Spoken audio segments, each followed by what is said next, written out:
नमस्कार दोस्तों, सुधा idea terrace gardening में आप सभी का बहुत बहुत स्वागत है। दोस्तों आज मैं क्या करने वाली हूँ, आज मैं जो है पालक के सीड हम ग्रो करेंगे और ये गर्मियों का पालक होगा। पालक जो है गर्मियों में सर्दियों में दोनों टाइम जो है आ जाया करता है दोस्तों। तो मैं सीड लेकर के आई थी। पहले मेरे पास सीड नहीं थे, धूप भी नहीं आती थी, तो अब जो है धूप थोड़ी थोड़ी आने लगी है। तो अब मैं जो है पालक के सीड ग्रो करना चाहती हूँ। पालक के सीड वैसे तो बहुत जल्दी ग्रो करते हैं और अब जो सीड हैं तो देखिएगा दोस्तों, मेरे पास टंकी का ढक्कन है और इसमें जो है मैंने मेथी वगैरह, धनिया वगैरह और बहुत पहले ही जो है ग्रो कर दिए गए थे और बथुआ वगैरह भी इसमें आ रहा है और इसमें धनिया के सीड भी लग चुके हैं। तो इसमें बिल्ली वगैरह बैठ गई थी, तो इसलिए मेरी जो है उसने मेथी वगैरह सब ख़राब कर दी थी। और बिल्ली अब भी आती है वैसे, लेकिन इसका मतलब ये नहीं है कि हम जो है पौधे उगाना छोड़ दें। और बिल्ली आती जाती रहती है, चूहे वगैरह भी आते हैं और मेरी सब्जियों को भी नष्ट वो कर जाते हैं दोस्तों। इसीलिए मैं कभी वेजिटेबल्स लगाती ही नहीं। और धूप, अब तो बिल्कुल धूप आती भी नहीं है, तो इसलिए भी मैं नहीं लगाती हूँ। तो लेकिन अब जो है पालक जो है ग्रो कर जाया करता है। पालक हम लगा करके देखेंगे। और पालक को ये हाइब्रिड सीड है और मैं 25 रुपये का एक पैकेट लेकर के आई थी दोस्तों। और अब मैं जो है इस टंकी के ढक्कन में सारी चीज़ें हटा करके, तो अब क्योंकि गर्मियाँ आ रही हैं तो गर्मियों में भी जो है पालक ग्रो कर जाया करता है, तो मैं ये लगाना चाहती हूँ कि कम से कम थोड़ा सा पालक जो है मैं लगा लूँ। तो आप भी लगा सकते हैं वैसे। तो अब मैं पूरा ढंगे के ढक्कन को जो है इसको खाली करूँगी और इसमें जो है वर्मी कंपोस्ट गोबर खाद जो भी देंगे। तो ये सीड जो है दोस्तों मैं लेकर के आई थी उन्हीं के साथ ही। और ग्रो करने का मौका जो है देर से मिल रहा है, क्योंकि अभी जो है इस सारे टंकी के ढक्कन को मुझे खाली करना है और फिर इसमें जगह बनानी है दोस्तों। और इसको जो है हटा करके रख लेंगे। और और इसमें चांगेरी भी लग चुकी है और मेथी भी है, इसमें धनिया भी है, थोड़ा सा पालक वगैरह, ऐसे छोटे छोटे जो प्लांट्स जो है उगाए हैं। और काफ़ी सारा इसमें जो है बथुआ भी उगाया है क्योंकि मिट्टी में मैंने स्प्रिंकल करे हुए थे बथुए के सीड, तो हर जगह जो है बथुआ जो है थोड़ा थोड़ा आता रहता है और मुझे मिल जाया करता है। और इधर जो है तो इस सारा जो है ये बहुत जल्दी हट जाएगा और इसको पूरी तरीके से मैं साफ़ करने वाली हूँ। और इसमें ही जो है हम सीड ग्रो करेंगे पालक के। और फिर मैं ये भी देखने वाली हूँ कि ये वाले पालक के सीड जो है कितने दिनों में ग्रो करते हैं दोस्तों। एक एक्सपीरियंस भी रहेगा, क्योंकि पहले जब मैं सीड लाया करती थी तो वो 3-4 दिन ही लगते थे, क्योंकि पहले पूरी तरीके से खुला भी था। और आप एक एक्सपीरियंस मुझे ये भी हुआ है दोस्तों अपने गार्डनिंग करने के समय में, कि पहले जब जितना ज़्यादा खुला आपका स्पेस होगा, जितना ज़्यादा खुली हवा का आजार रहेगा, जितनी ज़्यादा धूप अच्छे से पड़ेगी, तो आपके सीड भी आप देखिएगा बहुत जल्दी से ग्रो करते हैं। आपकी फ्लोटिंग जल्दी होती है, आपके पॉलिनेटर्स भी ज़्यादा से आया करते हैं और सभी चीज़ जो है मतलब बहुत ईजी हो जाया करती है खुलेपन की वजह से। तो दोस्तों थोड़ा सा इसमें देरी लगती है, और लेकिन फिर भी ये नहीं है कि नहीं हमारा नहीं उगेगा। बहुत सारे ऐसे प्लांट्स भी होते हैं जो इन चार दीवारियों के बीच में बहुत अच्छे से ग्रोथ भी करते हैं। तो ऐसा नहीं है कि हमें कि एक ही चीज़ हमारे लिए है। तो लेकिन फिर भी देखिएगा दोस्तों, मैं पालक ग्रो करने वाली हूँ और मेरा मन है कि मैं पालक ग्रो करूँ और पुदीना भी मैं ग्रो करूँगी दोस्तों। और पुदीना ग्रो करने का भी ये मौसम है, बहुत अच्छा मौसम है। और अब मैं इसकी गुड़ाई वगैरह करूँगी ताकि इसमें से सारे जो है मैं खरपतवार को निकाल सकूँ। और यानी जो भी जितना भी इसमें उगा हुआ था, मेथी वगैरह जो भी, तो इसकी गुड़ाई करके जो है मैं इसे गीला करूँगी। तो ये टंकी का ढक्कन था, वेस्ट टंकी का ढक्कन है। और ऐसे ही ढक्कन वगैरह का यूज़ करके आप पुदीना वगैरह लगा सकते हैं, क्योंकि इनकी रूट्स इतनी ज़्यादा नहीं होती है दोस्तों। और वैसे तो आप टब में ग्रो करें तो बहुत ही बेस्ट रहेगा पालक वगैरह, पुदीना वगैरह। लेकिन पुदीना तो आप इसमें भी ग्रो कर सकते हैं दोस्तों। इसमें इतनी स्पेस होती है, जैसे कि आपने देखा ही है, मैं फ्रिज की चिलर तक में जो है ग्रो कर लेती हूँ और उसमें बड़े से बड़े प्लांट भी ग्रो हो जाया करते। रात की रानी हुई, गेंदा हुआ, या फिर आपका सदाबहार हुआ दोस्तों। सदाबहार भी बहुत अच्छे से उसमें ग्रो कर जाता है। तो मैं आए दिन उसमें जो है मौसम के हिसाब से जो है ग्रो करती हुई आई हूँ। कभी मेथी, कभी धनिया, तो कभी कुछ। तो दोस्तों पहले मैं उसमें इसी तरीके से ग्रो करती ही रहती थी और आपको भी मैंने कई बार पॉर्चुला मैंने आपको दिखाया, पॉर्चुला कितनी अच्छे तरीके से ग्रो करी थी, छोटी छोटी मैंने स्टेम, और आप उसको भी जो है ग्रो कर सकते हैं स्टेम। तो दोस्तों देखिएगा मैंने प्लेन कर ली है और मैं पहले पानी इसमें दे दूँगी अच्छे से, और इसमें गोबर खाद, वर्मी कंपोस्ट सभी कुछ है, और हम जो है पालक को ग्रो करने वाले हैं इस टाइम। तो धीरे धीरे पालक जो है आता रहेगा, और मुझे जो है तो इसको हम अच्छे तरीके से प्लेन कर लेंगे और मिट्टी को, और प्लेन करके फिर मैं पानी दूंगी इसमें। और आप चाहें तो इसमें गोबर खाद अच्छे से डाल सकते हैं। गोबर खाद तो बहुत ही बढ़िया हुआ करती है पालक के लिए, और सिर्फ़ और सिर्फ पालक बहुत इजीली उगने वाली ये चीज़ें हैं। इसमें ये देखिएगा मैं उपला लेकर के आई हूँ, और इसमें ये पुराना, और ये सन रेसेस यानी कि इस पर अच्छे तरीके से धूप में सूखा हुआ होता है ये गोबर, जो उपले के रूप में हमें मिल जाया करता है दोस्तों। और ये बहुत ही बढ़िया होता है, इसमें जो है मच्छर मक्खी भी लगने का डर नहीं होता है। तो मैंने जो है एक दिन पहले, मैं आपको बताया ही करती हूँ, मैंने एक दिन पहले भिगो करके रखा हुआ था, और इसका पानी भी आप इसमें यूज़ कर सकते हैं पौधों में। और उपले को जो है इस तरीके से मैं फैलाने वाली हूँ। और इसमें वैसे तो इसमें पहले से भी खाद है, लेकिन वो जो है सारे पौधे ले चुके हैं, तो हमने गोबर खाद का यूज़ किया है, यानी उपला खाद का। और इसमें जो है मैंने सारा उपला जो है, और ये देखिएगा आप देख सकते हैं कि कितनी ईजीली ये जो है इसमें क्रश हो चुका है। गीला उपले का यही एक, गीला करने से जो है आप उपले को बहुत इजीली क्रश कर सकते हैं दोस्तों, बहुत इजीली और बहुत बढ़िया तरीके से। देखिए मेरी उंगली में जो है लगी हुई है, इसलिए मैं एक उंगली को यूज़ नहीं कर रही हूँ। और किसी कारणवश जैसे मैंने गार्डनिंग का काम किया था, तो उससे मेरे जो है छिल गया। और आप देखिए मैंने सारी जो खाद है, यानी उपला रूपी जो खाद है, और मैंने सारी फैला दी है।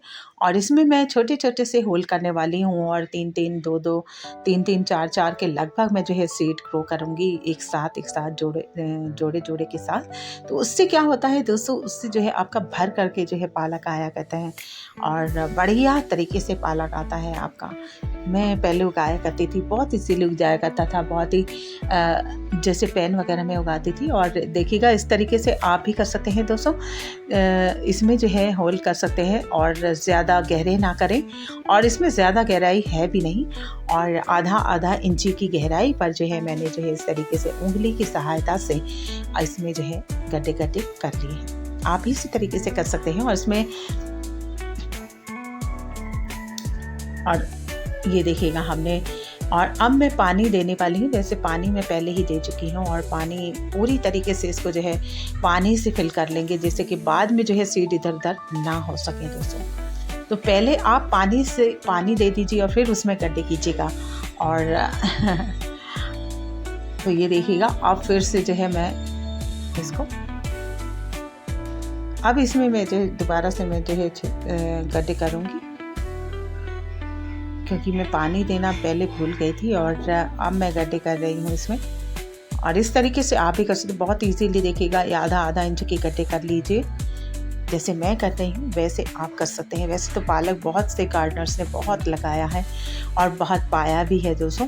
और लेकिन जिन्होंने नहीं लगाया है दोस्तों, तो वो लगा सकते हैं। और पालक की हार्वेस्टिंग आप कई बार ही ले सकते हैं दोस्तों। पालक आधा ही रहता है, आप हार्वेस्ट कर लेते हैं, फिर से वो ग्रो कर जाता है, और फिर उसी के सीड जो है आप रख भी सकते हैं। मैं ऐसे ही करती थी पहले, तो चाहे तो मैं थोड़े पैमाने पर उगाती थी, लेकिन उगाती थी ये पालक वगैरह और करेले वगैरह, ये मैं उगाया करती थी दोस्तों। और बहुत तेज़ी के साथ ये ग्रो कर भी जाते थे।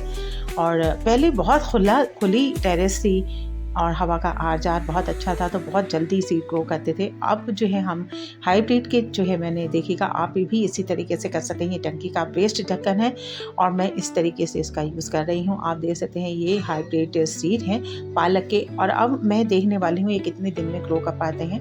और इन सीड को मैं निकालती हूँ। पहले मैंने कट कर लिया है इसको, और इसमें काफ़ी सारे सीड हैं पालक के, और पालक तो आप कई बार उगा सकते हैं। और ये देखिएगा दोस्तों, ये है पालक के सीड। ये पालक के सीड हुआ करते हैं। जो बिगनर्स हैं या कोई भी है जिन्होंने नहीं देखे हैं पालक के सीड, वो देख सकते हैं। इस तरीके से होते हैं पालक के सीड। और अब इन्हीं को हम जो है 4-4 के जोड़े में जो है इनको ग्रो करने वाली हूँ। 4-4, 5-5 सीड आप एक एक गड्ढे में डाल दीजिए। छोटे छोटे से जो हमने गड्ढे किए हैं तो उनमें मैं डालने वाली हूँ 4-4, 5-5 के लगभग। तो उससे क्या है, आपको एक इकट्ठा जो है पालक जो बहुत खूबसूरती से आता है, बहुत अच्छा भी लगता है और आप एक साथ इसको तोड़ भी सकते हैं। और इसके लिए ज़्यादा गहराई की, इन छोटे छोटे पौधों के लिए ज़्यादा गहराई की ज़रूरत नहीं हुआ करती है। आप एक टब में भी इनको ग्रो किया जा सकता है बहुत इजीली। तो बहुत बढ़िया तरीके से सैंड आप यूज़ कर सकते हैं, इसके लिए बहुत बढ़िया रहती है। सैंड में गोबर वगैरह डाल लीजिएगा और कंस्ट्रक्शन सैंड जो रहती है तो उसको आप यूज़ कर सकते हैं। देखिए 4-4, 5-5 के लगभग आप जो है सीड एक साथ जो है इसमें डाल दीजिए, आधा इंच की गहराई पर। और मैं देखने वाली हूँ कि कितनी देर में ये ग्रो करने वाले हैं। और 8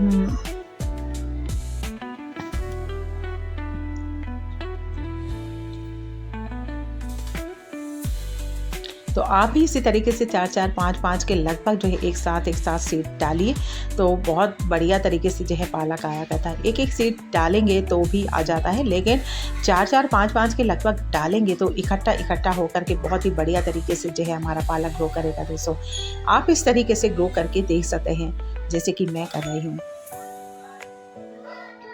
आपकी टेरेस जहाँ कहीं भी आपने गार्डन किया हुआ है, जहाँ कहीं भी आप इसको उगाएंगे, खुलापन इसको चाहिए और हवा का आ जार अच्छा हो तो बहुत तेज़ी से आपका तो ग्रो कर पाएगा दोस्तों। और मेरे यहाँ बिल्ली आ जाती है, बिल्ली बैठ जाती है तो बहुत ही नुकसान वो कर देती है। डमकिन मेरा जैसे तोड़ गई और काफ़ी सारी चीज़ें वो तोड़ जाती है। जैसे कि पहले मैंने चाइना अमरूद का पौधा जो बोया था तो उसी ने कई बार उखाड़ करके फेंक दिया था। तो ऐसे भी हो जाता है दोस्तों बहुत बार, लेकिन फिर भी जो है आप देखिएगा इसे दबाना भी बहुत ही आसान है। और मैंने देखिएगा इस उंगली की सहायता से ही आप इस तरीके से जो है इसे दबा सकते हैं और ज़्यादा इसको डीपली दबाने की ज़रूरत बिल्कुल भी नहीं है डीपली, क्योंकि ये बहुत ही छोटे सीड हुआ करते हैं। सीड की साइज़ के हिसाब से आप उसको जो है गहराई उसकी यानी गहराई में उगाइए। बहुत छोटा सीड है तो बहुत ही कम गहराई में उगा सकते हैं और ज़्यादा मोटा सीड है तो थोड़ी सी 1-आध इंच की गहराई में उगा सकते हैं दोस्तों। तो ये सीड पर डिपेंड करता है। बहुत ही बारीक सीड है तो वो पर ही स्प्रिंकल करके थोड़ी सी एक लेयर बिछा दीजिएगा। तो वैसे मैंने पॉटेड लाका के भी सीड जो है ग्रो करे हैं, लेकिन मैं वीडियो को आपको शेयर नहीं कर पाई, पोस्ट नहीं कर पाई। और मेरे पास है सीड और पॉटेड लाका के बहुत सारे कलर उसमें थे, मिक्स सीड थे और मैं कई सारे सीड लेकर के आई थी। कोसमोस, पॉटेड लाका और जीनिया जो कि मैंने आपको दिखाए भी थे दोस्तों। तो ये पालक के सीड भी उन्हीं में से थे। वेजिटेबल्स के भी सीड जैसे पम्पकिन, घिया, वैसे मेरे पास स्पेस नहीं है और ना ही मेरे पास, मैं ये जानती हूँ अच्छे तरीके से हूँ कि मतलब इतनी धूप नहीं आती है कि मेरे भर के कुछ लग सके। लेकिन एक एक्सपीरियंस मैं करना चाहती हूँ और एक एक्सपीरियंस आपको भी शेयर करना चाहती हूँ कि किस तरीके से जब हमारे टेरेस पर धूप नहीं आती है तो किस तरीके से बहुत ही मुश्किल हो जाया करता है हर चीज़ को उगाना। और वेजिटेबल्स तो आप ना ही उगाएं तो मैं समझूँगी बेहतर है। और अगर कोई ऐसा उपाय आपके पास है कि वेजिटेबल्स आप शेडी एरिया में भी उगा सकते हैं तो बहुत ही बढ़िया बात है और आप एक्सपीरियंस हमको शेयर कर सकते हैं। और मैंने एक्सपीरियंस ये किया है दोस्तों कि जब भी मैंने शेडी एरिया में उगाया है तो वो कुछ नहीं उगता है और धूप ज़रूर से इन पौधों को चाहिए जैसे कि हमारी बॉडी को चाहिए। और ये देखिएगा दोस्तों, अब थोड़ा सा पानी मैंने इसमें ऊपर से डाल दिया है जिससे कि हमारे सीड को नमी प्राप्त हो सके। और देखिए दोस्तों, ये 7 दिन बाद का रिज़ल्ट है और 7 दिन बाद जो है मेरे इस तरीके से पौध निकल करके आई है आफ्टर 7 डेज़। और कहीं पर तो जल्दी ग्रो कर गए हैं और जहाँ पर धूप की रेसेस पड़ चुकी हैं वहाँ पर जल्दी ग्रो कर चुकी है मेरी सीड। और आपको आवाज़ आ रही होगी, इसके लिए मैं माफ़ी चाहती हूँ। और आप देख सकते हैं ये इकट्ठा मैंने जो है कई बार, ये देखिए इस तरीके से आपके आएंगे और तो बहुत अच्छे लगते हैं। इकट्ठा आप 4-5 सीड के लगभग आप ग्रो कीजिएगा इनको। जैसे कि पालक हो गया, साग हो गया, तो उनको आप इकट्ठा ग्रो करके देखिए, बहुत ही बढ़िया गड्डी सी बन जाएगी, एक गड्डी आपको प्राप्त होगी। तो दोस्तों, नेक्स्ट वीडियो में हम फिर से मिलते हैं और तब तक पालक और बड़ा हो जाएगा। आप भी लाइक, शेयर, सब्सक्राइब करना ना भूलें। सो बाय बाय दोस्तों।